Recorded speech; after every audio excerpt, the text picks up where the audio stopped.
c'est culotté. C'est tout ce que je peux vous dire. Bonjour à tous, bonjour à toutes, vous êtes sur la chaîne 4/7e art, c'est Xavier, et aujourd'hui on va parler de Kaamelott, partie 1 de l'épisode 2, puisque l'univers de Alexandre Astier au cinéma se veut être une trilogie, mais avec un épisode scindé en deux, donc on est réellement sur 4 films, ne chipotons pas, mais l'épisode 2 partie 1 et l'épisode 2 partie 2 ne sont qu'un même et unique film, et c'est déjà un problème qu'on avisera petit à petit au cours de cette conversation entre toi et moi. Donc, Kaamelott, deuxième volet, épisode 1. Déjà, j'ai un problème avec ce titre. Déjà, on va y venir. J'ai dit que c'était culotté en début de vidéo. Oui, c'est sacrément culotté. Son film est sacrément culotté. Pourquoi ? Parce qu'il se finit pas réellement. J'ai l'impression d'avoir les gens qui ont attaqué Dune à l'époque et qui se disaient que ça se finissait en eau de boudin, que ça ne savait pas conclure réellement ce film pour passer à la suite. Eh bien là, mes amis, si vous n'étiez pas content de la finalité de l'épisode 1 de Dune, comment vous dire comment celui-ci se termine ? Ah, faut l'accepter, quoi. C'est culotté, c'est ce que je vous disais dès le début, c'est surprenant, c'est même inattendu, c'est même... Comment dire ?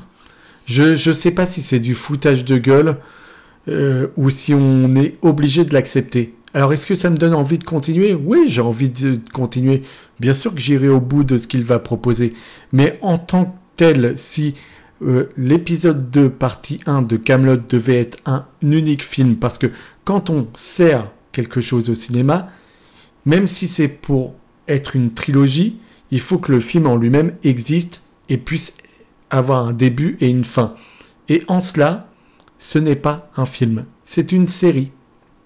Ce que nous propose Alexandre Astier, c'est une série, puisqu'on n'a pas réellement de fin. Si on s'arrêtait ici, on ne pourrait pas avoir réellement de conclusion. Donc rien que l'aspect cinéma de son projet n'a pas de sens. Voilà, c'est dit. C'est dit. Alors là, je sais qu'il y a des détracteurs, il y a des fans absolus de Kaamelott. Donc, je sais que je ne suis pas en terrain conquis. C'est un film de niche, c'est une série de niche.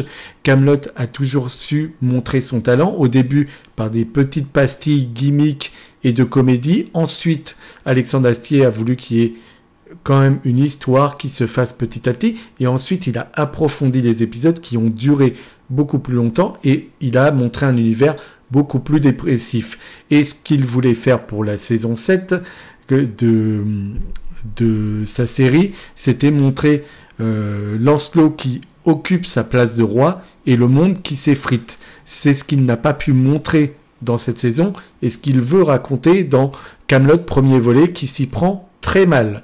Mais très très mal. Et disons qu'un Alexandre Astier, un roi Arthur dépressif, on l'avait déjà vu dans les saisons de ces séries, et donc quand dans premier volet, il est de nouveau dépressif, et quand dans la première partie de son second épisode, il est encore dépressif, et qu'il revient en arrière sur des choses qu'il a acceptées, eh bien ça devient très vite lourd, très lourd même. Et j'ai envie de vous dire, il est là le problème, c'est que Kaamelott, tel qu'il est à l'heure actuelle, est un film de fans et rien de plus qu'un film de fans. Ceux qui ne connaissent pas l'univers ne peuvent pas rentrer dans son film, ce n'est pas vrai. Je n'y crois pas un seul instant. Et j'ai envie de vous dire que le problème, il est qu'il y a trop d'intrigues, trop de sous-intrigues, trop de personnages. Alors oui, on retrouve, avec ce second épisode, première partie, le talent d'écriture du monsieur. On retrouve ce qui faisait le sel de sa série, c'est-à-dire ses dialogues, sa musicalité, sa manière d'amener tout cela. Et le talent qu'il avait eu sur les saisons pour aller de décor en décor et amener quelque chose de très riche à l'écran. Oui, on le ressent une nouvelle fois ici. Il n'y a pas de problème. Il a tourné à Malte, il a tourné en Islande, il a tourné en Dordogne, en Auvergne. On sent qu'il y a des décors de fou, une envie d'aventure. Et les affiches et tout ce qui nous est proposé à côté, eh bien, ça donne très envie. Mais quand on rentre réellement dedans, eh bien, l'histoire, c'est ce qui peine le plus. Alors qu'on a des décors de dingue, on a une photographie qui est sympathique, voire des fois pas toujours à la hauteur, mais il y a une envie, il y a des costumes, il y a des comédiens qui sont là, plus ou moins inégaux là aussi, mais il y a des envies, il y a des personnages qui fonctionnent très bien. On retrouve, comme je vous ai dit, cette patte, et ce qui fait qu'on retrouve cette patte, c'est qu'il isole des personnages qui l'emmènent à l'aventure par petits groupes. Et c'est parce qu'ils sont par petits groupes qu'on retrouve des petits dialogues qui fonctionnent à merveille, etc. Et un naturel, c'est pas des aventuriers prêts à tout pour combattre, non. Il les met dans une certaine normalité qui est, je trouve, appréciable depuis son tout départ. Mais à côté de cela, moi j'ai souri, j'ai esquissé un sourire à des moments, mais j'ai pas rigolé. La seule fois où j'ai rigolé, c'est quand Caradoc, à un moment donné, il y a la dame du lac qui lui dit il faut aller en Méditerranée, et il lui dit c'est qui la Méditerranée, c'est qui encore que cette copine à la con que vous avez. Et ça m'a fait marrer. J'avoue que pour le coup, je me suis mis à rire. C'est la seule fois du film où je me suis amusé. Christian Clavier, il est chouette dans son rôle de jurisconsulte. Les personnages sont bien foutus. Les Guillaume Gallienne, Clovis Cornillac, etc. Il y a quelque chose qui fonctionne bien. Mais le tout ne prend pas. C'est-à-dire que dès le début du film, on nous fait passer un message des dieux et on ne l'exploite pas. On s'en fout totalement. Guenièvre, qui était un personnage important du précédent film, pour la relation qu'ils avaient, Arthur et elle, ce n'est pas exploité dans ce film-là. On se fout totalement d'elle dans celui-ci. C'est dommage. Alors, moins de personnages, moindre intrigue. Moi, je sais pas, si c'était moi, j'aurais tourné cette trilogie en redonnant confiance à Arthur en lui-même et à ce que tout le monde soit aux petits soins avec lui. Et qu'il y ait quand même des confrontations à droite et à gauche, mais qu'on soit au petit soin avec lui pour qu'il retrouve le goût de vivre et le goût de gouverner, et qu'il y ait une relation avec Guenièvre, etc. On aurait eu moins de décors, on aurait eu quelque chose de plus resserré, et on aurait eu peut-être quelque chose de plus digeste, et moins de personnages, surtout moins de personnages. Et il y a un truc qu'il faut quand même mettre en avant, il y a un personnage qui est pas là. Perceval, il n'est pas là dans ce film. Au début, je me demandais si c'était de la com, si c'était une envie justement de donner encore un peu plus intérêt à voir celui-ci. Et Franck Pizio a mis fin à tout cela. Il a expliqué pourquoi il n'avait pas voulu aller plus loin. C'est-à-dire qu'il a toujours fait confiance à Alexandre Astier sur la série, qui ne donnait jamais les scénarios. Et les textes, il les avait au dernier moment pour une certaine musicalité. Quelqu'un qui répète son texte, il va façonner son texte d'une certaine manière, ce que ne veut pas Astier. Il veut que l'acteur connaisse peut-être pas son texte par cœur, mais qu'il puisse lui rythmer la musique qu'il a dans sa tête. Et c'est de cette manière-là qu'il travaille. Il a fait un show, un spectacle sur la musique. La musique fait partie de sa vie. Que ce soit la musique qu'il compose pour le film ou la musicalité des dialogues qu'il compose exclusivement pour un acteur précis, tout est question de musique dans ce film, bien plus que l'image. Et ça se ressent parce qu'à l'image, c'est assez pauvre en termes de mise en scène, alors que en joute, eh bien, c'est beaucoup plus intéressant, bien que bordélique à des moments. Moi, je déteste, par exemple, tout ce qui se passe autour de la table ronde quand ils se réunissent. Il y avait des joutes verbales à droite et à gauche et ils se foutent sur la gueule. Pour moi, c'était pénible, pas drôle et inutile. Voilà, vraiment. Donc, vous voyez, il y a un moment donné avec les paysans aussi, je m'en serais passé largement. Et beaucoup trop de personnages, comme je vous le disais, toute la famille d'Astier, mais tous leur donner un rôle important, intéressant, et qu'on soit captivé par chacun d'entre eux. C'est compliqué de réussir à un certain équilibre, surtout cet équilibre-là. Et il n'y est pas. On l'a pas du tout, cet équilibre. Donc oui, ça n'en fait pas un bon film, malgré toutes les qualités que je vous ai dit. Les costumes sont là, l'envie de photographie et de voyage aussi pour le spectateur est présent. Donc ça, c'est déjà une très bonne nouvelle. Et la musique, je l'ai beaucoup aimée. Et parfois, elle était très en rythme avec le montage et avec les scènes qui se succédaient, et ça c'était très bien. J'ai un autre problème avec le film nous fait des coupes des couples, mais qui sont d'une violence extrême dans ce qu'est leur voyage. On voit des personnages qui sont au tout début de leur trame, de leur quête, et puis une demi-heure après, on les retrouve, ils n'ont pas fait 10 mètres. 10 minutes après ces demi-heures, ils sont arrivés, alors qu'ils avaient 90% du chemin à faire. Ça veut dire réellement que on a du mal à faire une réelle structure qui prenne du sens. Alors, l'heroic fantasy et justement donner corps à cet univers, c'est cool. Et on voit le geek Astier dans ce film. On voit le plaisir qu'il a à amener justement peut-être des loups-garous, des créatures, des fantômes, de la mythologie, construire un peu plus son univers, le rendre encore plus intéressant et riche. Oui, ça marche très bien. Mais alors, ce qu'il en fait de ces personnages qu'il crée, il en fait rien, parce qu'ils sont statiques. Même ces personnages qui viennent d'ailleurs sont statiques, mais les personnages qu'il amène en quête, quand on arrive à la fin du film, ils sont au tout début de leur quête. Sauf qu'on a déjà eu un film avant. Et donc ça aurait dû être réglé dans le film d'avant. Les quêtes auraient dû avancer ici. Le film d'après, la continuité de la quête pour la fin. Parce que là, on va avoir un film qui a fait du surplace dans le premier film. Le film en début et moitié d'épisode ici fait toujours du surplace et il part tout doucement vers l'aventure. Mais quand on termine cette première partie de l'épisode 2, eh bien on est toujours sur un début d'aventure qui doit arriver. Où on est, en tout cas on est en chemin.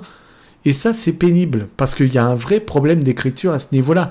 Et le fait que Franck Pitio soit parti, que Perceval soit parti, il faut s'alerter quand même. Ça veut dire qu'il y a quand même quelqu'un qui s'est dit, et Perceval s'est dit, en voyant l'écriture de son personnage, lui qui n'avait pas le droit au scénario et au dialogue, etc., eh bien, il s'est dit, je veux savoir ce que mon personnage devient.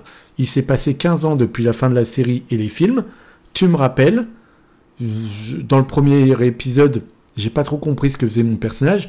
Donne-moi une ligne directrice, dis-moi ce qu'il devient. Et en voyant ce que Alexandre Astier avait écrit, d'ailleurs il a râlé pour lui donner, mais il lui a tout de même donné, eh bien, Franck Pitio, Perceval, il a dit non. Il fait ça, ça ne me correspond pas. Et ça, c'est plus mon personnage. C'est plus moi. Je ne me reconnais pas là-dedans, donc je ne jouerai pas dans ton film. Je ne serai donc pas dans la partie 1 et la partie 2 qui ont été tournées ensemble. Peut-être le dernier film de ta trilogie, si quelque chose me convient, mais pour l'instant, en tant que tel, je ne veux pas en être. Et quelqu'un qui t'alarme comme ça, c'est assez intéressant. Il faut se remettre en question. Et j'ai l'impression que se remettre en question, c'est pas tant l'envie d'Alexandre Astier, depuis toujours. Mais il ne délègue pas assez. Et c'est un problème parce que si tu n'as pas assez de personnes de contradicteurs, tu ne peux pas te remettre en question correctement. Et donc, si on te dit tout le temps, c'est génial, t'es un génie, vas-y, fonce, et que t'es tout seul au montage, au scénario, en producteur, et à la musique, etc., etc., bon, à un moment donné, c'est très bien de vouloir avoir tout en tête et vouloir tout gérer. Mais il y a quand même des choses qui sont alarmantes. Ton scénario, il va pas du tout depuis 2 films, là. Faut se rendre compte que on n'est pas sur des films, on est sur une série. On est sur des petites scénettes avec des personnages, comme le faisait le début de la série. On se retrouve plus là dans ce film en termes de colorimétrie, etc., dans quelque chose qui se fait penser au livre 5, des images des fois dépressives et des fois très colorées. Il y a un mélange qui se marie bien, hein, que j'aime bien moi, et j'aimais bien le premier film pour l'envie aussi de nouveaux décors, etc. Mais le scénario, lui, c'est des va-et-vient avec des personnages qui ne font que tourner en rond. Et c'est sans cesse ça. Et là, c'est plus possible. Je comprends donc que Perceval n'ait pas voulu venir, que Franck Pitio n'ait pas voulu réinterpréter le personnage, mais ils s'en sortent bien dans le film. Et tout ce qui est avec Perceval est assez drôle tout de même. Comment il l'envoie chier, c'est peut-être aussi une manière d'envoyer chier le comédien, mais c'est bien placé, c'est finement dosé. Mais je dois dire que j'ai pas ri beaucoup au dialogue qui nous était proposé et aux situations, parce que je trouvais que tout était réellement pompeux et lent. Et je trouvais aussi que malgré qu'on ait des personnages un peu à la manière du Seigneur des Anneaux et du Hobbit, qu'on voit traverser des champs, etc., et partir en action d'une quête, eh bien on ne voyait que du mouvement, mais rien réellement concrètement se faire. Et donc on est toujours sur un ventre mou. Et ce qui fait que, comme tout le monde part en quête à droite et à gauche, eh bien on ne s'intéresse pas aux vraies intrigues principales. Excalibur, le message des dieux, c'est au tout début du film, il n'en fait rien. Guenièvre, il n'en fait rien. Il y a des tas de choses comme ça qui ne fonctionnent pas. Et moi, j'aurais concentré cela là-dessus. J'aurais fait un truc beaucoup plus resserré, mais réellement, j'aurais mis l'accent sur redonner vie à Arthur Pendragon et j'aurais jamais remis Excalibur dans le rocher comme il l'a fait là. Je trouve que c'est une erreur, etc. Il y a des choses qui prennent. Il a une manière d'écrire qui est particulière, qui est à lui. C'est pour ça que je respecte son travail et que je peux pas dire c'est nul. C'est sa manière d'opérer et de fonctionner. Mais je trouve que il devrait beaucoup plus être encadré. Beaucoup plus être encadré parce que ça fait des choses inégales. Et quand on arrive à la fin du film, le final du film s'arrête sur un moment brusque et c'est pas comme ça qu'on devrait terminer l'opus. Et en plus, on n'a pas eu de conclusion sur celui-ci. On est vraiment sur une coupure brutale, comme si je vous disais à la semaine prochaine et on revient. Sauf que là, on revient dans un an. C'est un gros problème. J'ai aimé une chose de ce film, c'est le message de Arthur quand il parle de la quête. Il y en a qui ne veulent pas partir en quête, il y en a qui veulent y aller. Et il dit un message sur ce qu'est pour lui le sens d'une quête.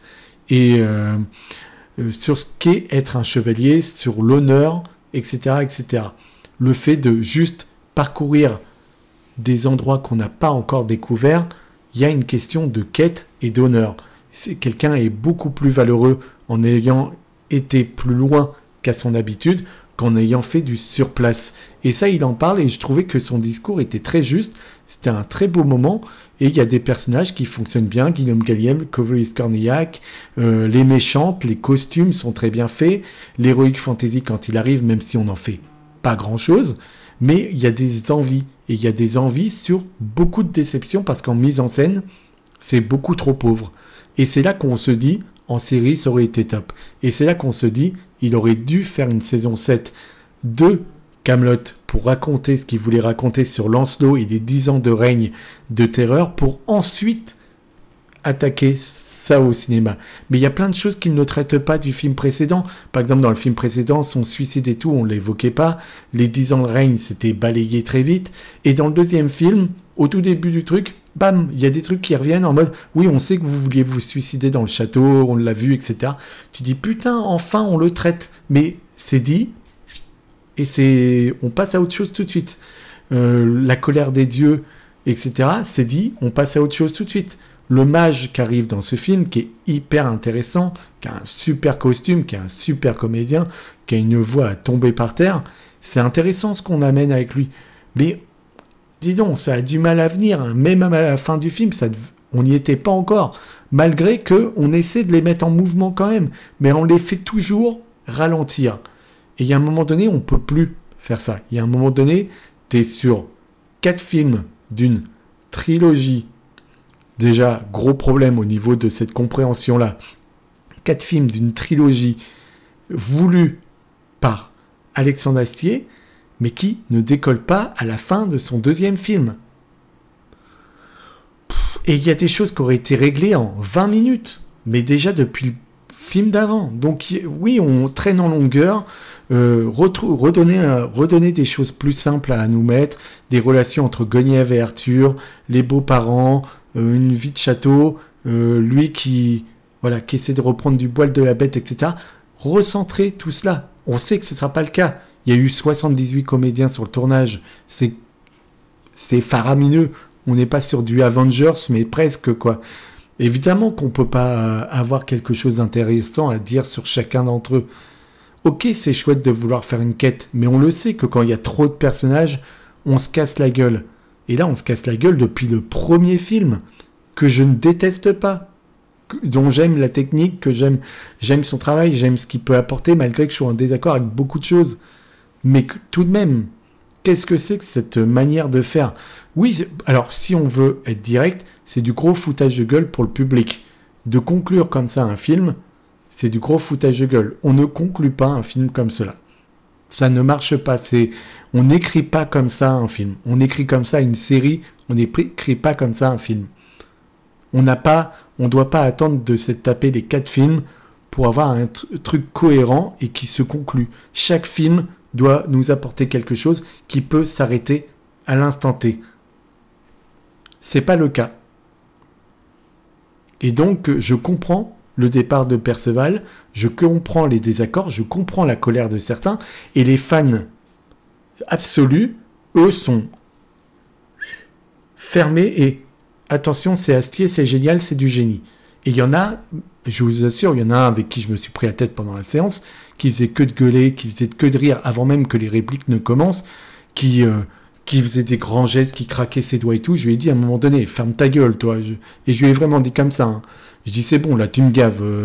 Hein, je demande pas d'avoir un Gugus qui s'excite comme ça juste à côté de moi. Tu respectes, tu regardes ton truc, tu te marres quand tu peux te marrer si tu veux, je m'en fous, mais tu fais pas de commentaires à côté, tu rigoles pas avant que le truc ait commencé. C'est bon, les gens à côté se tenaient. Moi, fallait évidemment que j'ai le mec... Enfin, voilà quoi. Donc, on sait que les fans absolus de Kaamelott aimeront cela. Alors, les fans absolus de la série qui n'ont pas aimé le premier volet risquent d'être déçus avec celui-ci, malgré qu'on retrouve le sel de ce qui faisait le charme de Kaamelott, donc des petits groupes et des petites joutes verbales. Ça vous plaira peut-être un peu plus. Mais ceux qui n'ont pas aimé le premier film, je pense qu'ils seront déçus aussi avec celui-ci. Et ceux qui ont aimé le premier film, eux, aimeront beaucoup le second. Je dois dire que le second a un peu plus de charme pour moi que le premier. Malgré qu'il y avait plus d'envie de mise en scène dans le premier et qu'on retrouve plus un truc télévisuel sur celui-ci. Mais il y avait des personnages et des envies qui me plaisaient un peu plus. Et même si c'est foireux, même si c'est des tentatives maladroites, j'apprécie le geste. Mais pour moi, malgré que c'est sa vision et il en fait ce qu'il veut, être avec des gens qui peuvent vous recadrer et vous demander pourquoi vous faites cela et vous redonner un chemin, c'est pas vous fermer. Bien au contraire, plus on a de contraintes, plus on a des gens qui sont là pour nous forcer à, plus on sait où on va. Et c'est pas mal d'avoir des gens qui peuvent nous contredire ou être en désaccord avec nous. Et là, je pense qu'il en a grandement besoin. C'est tout ce que j'ai envie de vous dire sur ce film. C'est déjà pas mal. On est à une vingtaine de minutes. Je pense que je vais pouvoir clôturer là-dessus. Kaamelott, épisode 1 du deuxième opus. Ça n'a pas de sens. Ça n'a pas de sens. Sauvez-moi, putain. Oui, ça a été quand même long.